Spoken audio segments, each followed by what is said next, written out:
Hi, welcome to the 7 Minute Business Club. I'm Brian Briscoe.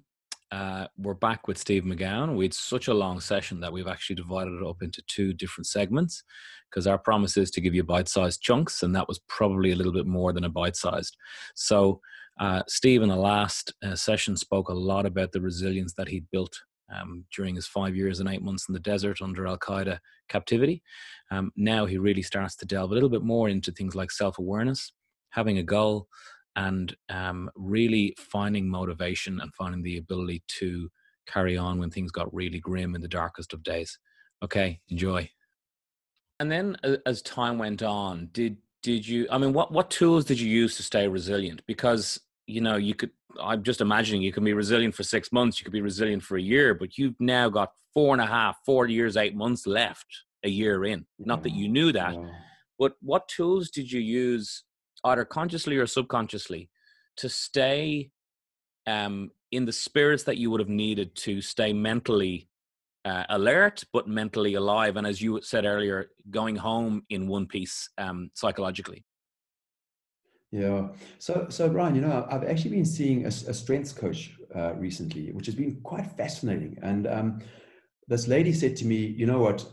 She believes resilience is a part of you. You are born with it. It is sort of in you. And so I suppose when I was in the desert, I never wanted to commit suicide. I never contemplated dying. It wasn't on the radar. So I can believe as well. And like I say, I did not go in with the skills. I went in blind as to what has been kidnapped. So Sure. I didn't, there must have been something inbuilt to actually say, you're not going to contemplate death and you're going to push forward.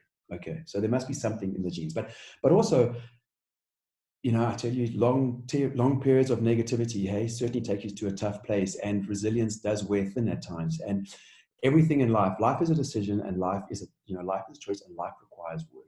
End of story. Full stop. All right. And I certainly had to exercise my resilience. You know, I had to put in place goals, and I had to put in place my final goal, which was obviously to go home complete.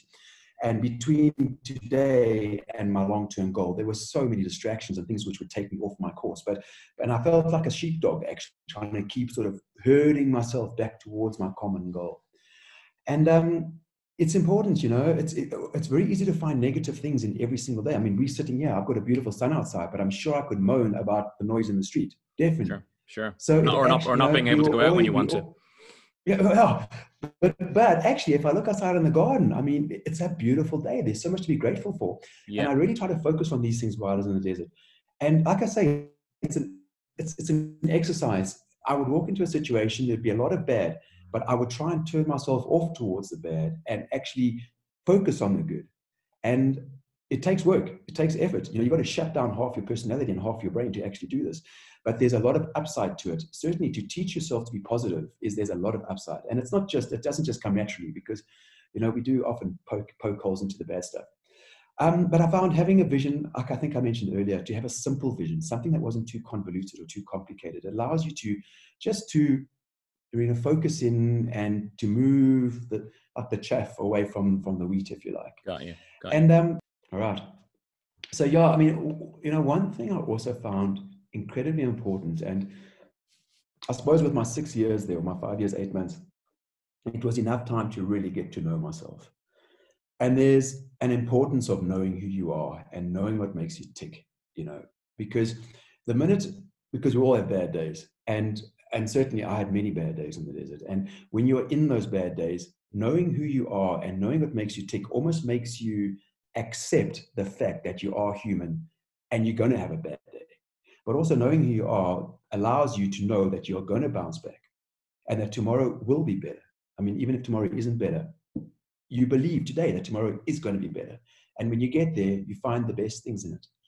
And, you know, I ended up basically, there were times I actually thought I was never going to go home. So I really tried to saturate myself in the desert and learn what was to be learned in the desert. You know, I didn't want to waste time. One of the biggest tragedies would have been to come out of the desert angry and having wasted my life, because you get one chance at life. You don't actually want to waste it. Even in a bad situation, there are good times. So you learned Islamic, right?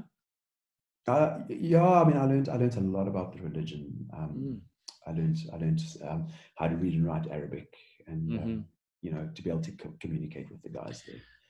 There's a great takeaway that I've got there, and it's something that in my 20 years of dealing with leaders, both from the point of view of helping organizations find them and then helping them excel within an organizational environment, we talk a lot about self-awareness, and we see it as being a 21st century skill of a leader is self-awareness. But it's really interesting how you've made the link between that and resilience, and that ability to understand you're having a bad day and why, and what makes you tick and what makes you tick over, and then knowing that you can bounce back from it. That to me is quite a profound linkage between two key skills that we talk about in leadership, being resilience and self-awareness.